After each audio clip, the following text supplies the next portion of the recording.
Machines అన్నిటికంటే చాలా నేను వెహమెంట్గా నన్ను డిస్టర్బ్ చేసిన ఒక డిస్క్రిమినేటరీ పాయింట్ ఏంటంటే, ఒక ట్రాన్స్జెండర్ మహిళ మీద ఒక రేప్ జరిగితే, ఒక అఘాయిత్యం జరిగితే దానికి వచ్చే పనిష్మెంట్ కేవలం 6 నెలలు, మ్యాక్సిమం 2 సంవత్సరాలు. అండ్ అదే వ్యక్తి బయలాజికల్గా ఫిమేల్గా పుట్టుంటే, గాడ్ ఫోర్బిడ్గా అలాగే ఎవరికి జరగకూడదు, ఒక నిర్భయ కేసు లాంటి దాంట్లో అదే ఒక క్రైమ్ జరిగితే మనం ఆ తప్పు చేసిన వాళ్ళకి 7 సంవత్సరాల నుంచి 10 సంవత్సరాలు, అవసరమైతే ఉరిశిక్ష కూడా వేయమని అడుగుతున్నాం. ఇదే సివిల్ సొసైటీ. ఇద్దరు మహిళలే, కానీ ఒకరు బయలాజికల్ మహిళ, ఇంకొకరు ట్రాన్స్ మహిళ, అంతే తేడా. బట్ కానీ ఈ 6 నెలల నుంచి 2 సంవత్సరాలు అనేది ఒక పిక్ పాకెట్కి ఈక్వల్గా ఇచ్చే పనిష్మెంట్. అంటే యూ కెన్ రేప్, నువ్వు రేప్ చేసిన పెద్ద తప్పేం లేదు, ఎందుకంటే చిన్న పనిష్మెంటే కదా అనే ఒక మైండ్ సెట్కి మనం ఒక టిక్ మార్క్ పెట్టినట్టు అవుతుంది కదా. కానీ పోనీ ఇలాగన్నా పోనీ న్యాయం దొరికిందా? పోనీ ఒకే 6 నెలల్లో 2 సంవత్సరాలు అన్నా కానీ పనిష్మెంట్లు ఎవరికన్నా పడ్డాయా అంటే, ఇంత పెద్ద దేశంలో ఇన్ని వేల లక్షల కేసులు జరిగే ఈ దేశంలో ఒక్క కేసు కూడా ఫైనల్ దీనికి రాలేదు, వర్డిక్ట్కి రాలేదు. ఏంటి 2019లో పాస్ అయిన బిల్లు పాస్ అయిన తర్వాత 2019 నుంచి ఇక్కడ చూస్తే 7 years, 7 ఏళ్లలో కనీసం ఒక్క శిక్ష కన్నా పనిష్మెంట్ పడిందా అంటే there is no previous president for this case. ఎందుకంటే కేసులు పెట్టడానికి వీళ్ళు వెళ్ళినప్పుడు యాక్సెప్ట్ చేయని పోలీస్ వ్యవస్థ, దట్ ఈజ్ ఎ షాకర్. వీళ్ళకి వ్యవస్థ మీద నమ్మకం లేకపోవటం, ఎందుకంటే మేము వెళ్ళినా ఎలాగా కేసు తీసుకోరండి, వెళ్ళి ఉపయోగం ఏముందండి అనే ఒక మైండ్ సెట్ తోటి వీళ్ళు వెళ్ళకపోవటం. So they are suffering in silence. వీటన్నిటి గురించి ఒక మాట మాట్లాడాలి అన్నది.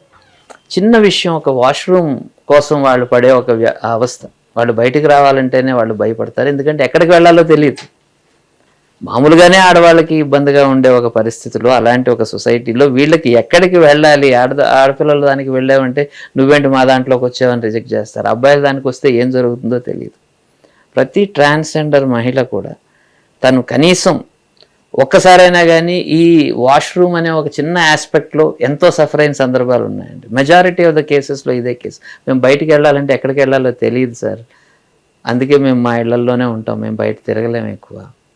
అంటే దీనికి సైంటిఫిక్గా, మెడికల్గా what is the reason for it to happen in a human body అండి?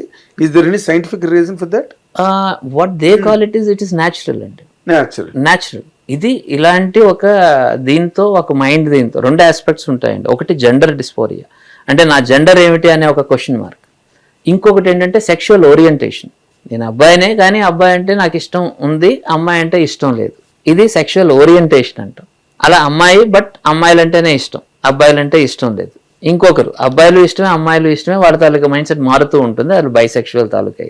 ఇది మన మైండ్కి సంబంధించిన మ్యాటర్. ఇది ఏది సెక్షువాలిటీ అనేది. జెండర్ అనేది వాళ్ళకు ఉన్న జెండర్ తోటి వాళ్ళు కంప్లీట్గా డిస్కనెక్ట్ అవ్వటం, దట్ ఈస్ జెండర్ చేంజ్ కోసం వాళ్ళు ఆపరేషన్ చేయించుకోవటం అది అన్నది.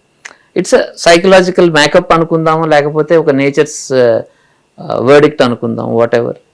They claim it is natural, ఎందుకంటే క్రియేషన్ ఆఫ్ నేచర్ ఇలా ఉన్నప్పుడు ఇది న్యాచురల్, ఇది అన్యాచురల్ అని చెప్పడానికి హూ ఆర్ వి? ఇలాగే ఉండాలి అని, ఎందుకంటే ఎక్కువ మంది ఇలా ఉన్నారు కాబట్టి ఇలాగే ఉండాలి అన్నది.